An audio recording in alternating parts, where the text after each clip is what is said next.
আরে, শুনলাম তোদের এক্সকারশন খুব ভালো হয়েছে। তা কোথায় কোথায় ঘুরলি রে? আমাদের ঘোরা, খাওয়া দাওয়া ও মজা সবই দুর্দান্ত হয়েছে। প্রথম দিন যখন আমরা শান্তিনিকেতন পৌঁছাই, ঘড়িতে বাজে 11টা। তাড়াতাড়ি লাঞ্চ সেরে কিছুটা বিশ্রাম নিয়ে আমরা অপেক্ষা করলাম কখন আমাদের বাস ছাড়ে। সৃজনী শিল্পগ্রামের সামনে নামলাম আমরা সবাই। এটা একটা জাদুঘর মতো। এখানে ভারতের নানা রাজ্য, যেমন পশ্চিমবঙ্গ, মণিপুর, অসম, বিহার, সিকিম, ঝাড়খণ্ড ইত্যাদি স্থানের লোক সংস্কৃতির নিদর্শন রাখা আছে। সংশ্লিষ্ট রাজ্যগুলির একটি করে ছোট্ট মাটির বাড়ি, সেখানে ধাঁচে গড়া, তার ভিতরে রাখা লোক সংস্কৃতির নিদর্শন, যেমন মূর্তি, বাদ্যযন্ত্র, খোল, পাখোয়াজ, সেখানকার পোশাক ইত্যাদি, এবং সেখানের আদি জীবনযাত্রার ছবি, এবং তা অবশ্যই হাতে আঁকা। সাঁওতালদের ধামসা, মণিপুরি নাচের পোশাক, সিকিমের নানা তিব্বতী মুখোশ ইত্যাদি দেখলাম। জায়গাটা বেশ গাছপালায় ছাওয়া, গ্রামের মতো। পার্কও আছে ভিতরে, বড় পুকুর আছে এবং নানা মূর্তি আছে বাচ্চাদের জন্য।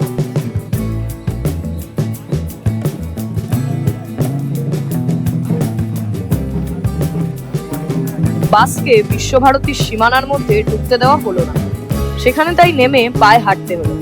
কিন্তু বিধিবাম, আজ মহাবীর জয়ন্তীর জন্য মহাবিদ্যালয় সংগ্রহশালা বন্ধ।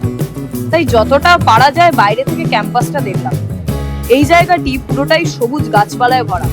জানলাম এ তল্লাটে যত বাড়ি আছে সবেরই নামকরণ করতে হয় রবীন্দ্রনাথের কোনো না কোনো কবিতা বা কবিতাংশর নাম। খেয়াল করে দেখলাম সত্যিই তাই। কিছু বাড়ির নাম মাথায় আসছে এখন: মাধবী, পুষ্পরেণু ও আম্রপালি।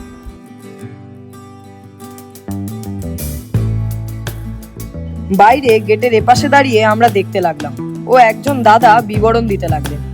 একটি অদ্ভুত দর্শন মূর্তি দেখলাম এবং দাদার কাছ থেকে জানলাম অস্তগামী সূর্যের আলো যখন এই মূর্তির উপর পড়ে তখন দেখে মনে হয় একজন মা তার শিশুকে কোলে নিয়ে আছে। আর একটি অদ্ভুত গড়নের মূর্তি দেখালেন, যেটায় নাকি একইভাবে শেষ সূর্যের আলোয় একটা সাঁওতাল পরিবারের অবয়ব সৃষ্টি হয়। এই মূর্তিগুলো দেখে এমনি কিছু বোঝা যায় না, সূর্যাস্তের সময় ছাড়া।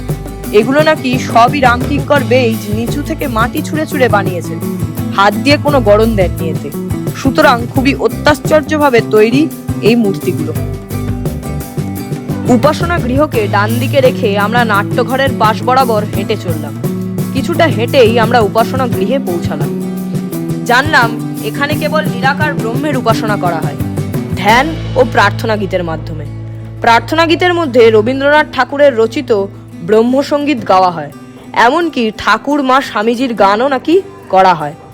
অন্য দেবদেবী যেমন কালী, দুর্গা, শিব, লক্ষ্মী, জগদ্ধাত্রী কারোর পুজো এখানে হয় না।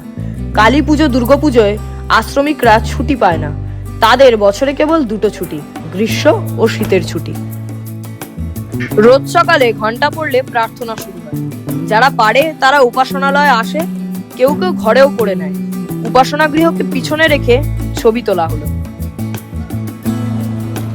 আমাদের এর পরের গন্তব্য সোনাঝুরির হাট। হাটের কাছাকাছি কোনো পার্কিং প্লেস না থাকায় কিছু দূরে বাসগুলিকে দাঁড় করিয়ে আমরা চললাম হাটের পথে।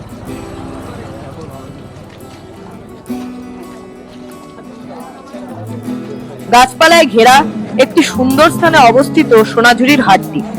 নানান জিনিসের দোকান সেখানে। নানান নকশার জামা কাপড়, পাঞ্জাবি, চুড়িদার, হাতের চুড়ি, গহনা, হাত ব্যাগ, দেবদেবী, হরিণ এবং অবশ্যই রবীন্দ্রনাথের নানা রকম মূর্তি এবং নানা রকম চাবির রিং।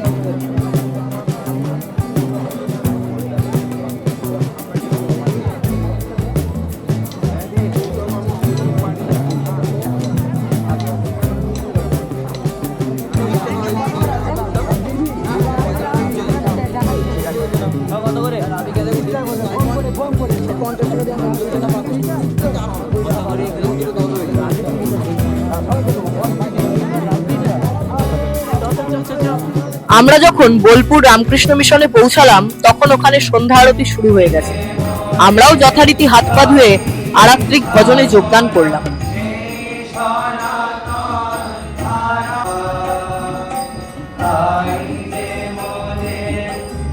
ভজনের পর সামান্য জলযোগের ব্যবস্থা করেছিলেন ওখানকার মঠাধ্যক্ষ মহারাজ। আমাদের এক্সকারশনের দ্বিতীয় দিনটি শুরু হলো বীরভূমের কঙ্কালীতলায় মায়ের দর্শনের মাধ্যমে। মন্দিরের সামনে বাস দাঁড় করিয়ে আমরা একে একে মন্দিরের ভেতরে প্রবেশ করলাম। বেশ বড় মন্দির চত্বর, কিন্তু দুর্ভাগ্য আমাদের যে মন্দিরের দ্বার এখনো খোলেনি, তাই বাইরে থেকেই আমরা প্রণাম সেরে চত্বরটি একবার ঘুরে নিলাম। কালী মন্দিরের এক পাশে একটি হাড়ি কাঠ এবং অপর প্রান্তে একটি শান বাঁধানো পুকুর, তাতে সবুজ শৈবালের ভিড়। তার মাঝে একটি স্থানকে কেন্দ্র করে কতগুলি লাল পতাকা জল থেকে মাথা তুলেছে। সুধীর মহারাজ বললেন, এই জলাশয়ে ওই পতাকাগুলির ঘেরাটোপেই ডোবানো আছে মা সতীর কোমরের হাড়ের সেই অংশ, যার জন্য এর নাম মা কঙ্কালেশ্বরী বা মা কঙ্কালীতলা হয়েছে। এরপর গেলাম মা কঙ্কালের ভৈরবের মন্দিরে, যার নাম রুরু।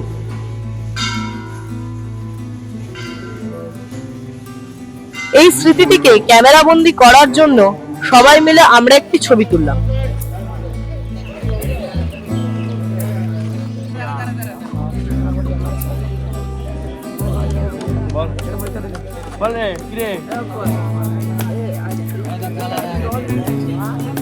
এরপর আমাদের যাত্রা ফুল্লরা সতীপীঠের উদ্দেশ্যে। ফুল্লরা সতীপীঠে পৌঁছে কালী মন্দিরের পাশেই বিশ্বেশ নামক এক ভৈরবকে প্রণাম করে আমরা মন্দিরের সিঁড়িতে বসলাম কালী কীর্তন করবার উদ্দেশ্যে।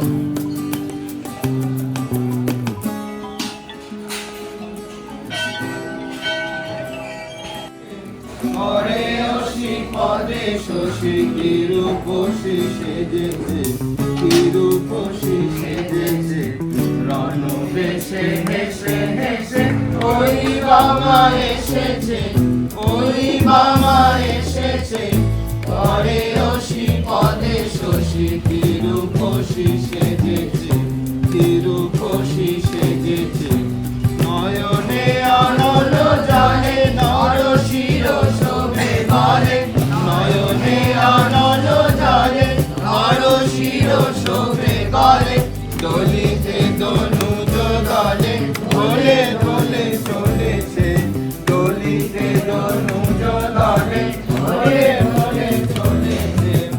ওই বাবা এসেছে, এসে এসে এসে ওই বাবা এসেছে, ওই বাবা এসেছে, ঘরে অসি পদে শশী তিরুপসী সেজেছে, তিরুপসী সেজেছে।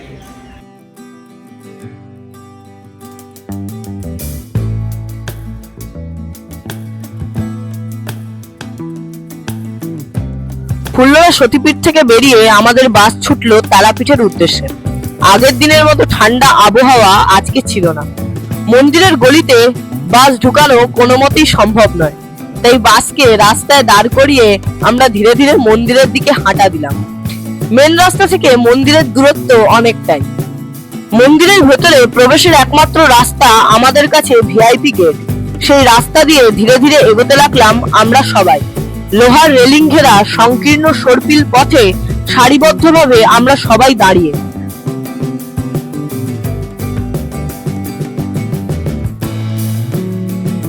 কোনো মতে পুজো দিয়ে আমরা বেরিয়ে পড়লাম মন্দির চত্বরটা ঘুরে দেখার জন্য।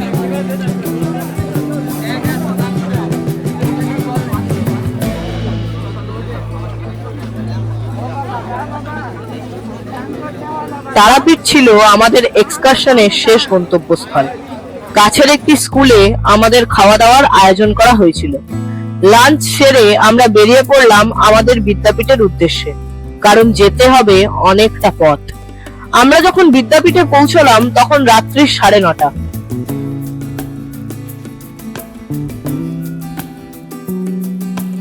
আবার অপেক্ষা শুরু হলো নতুন বছরের নতুন শিক্ষামূলক ভ্রমণের জন্য।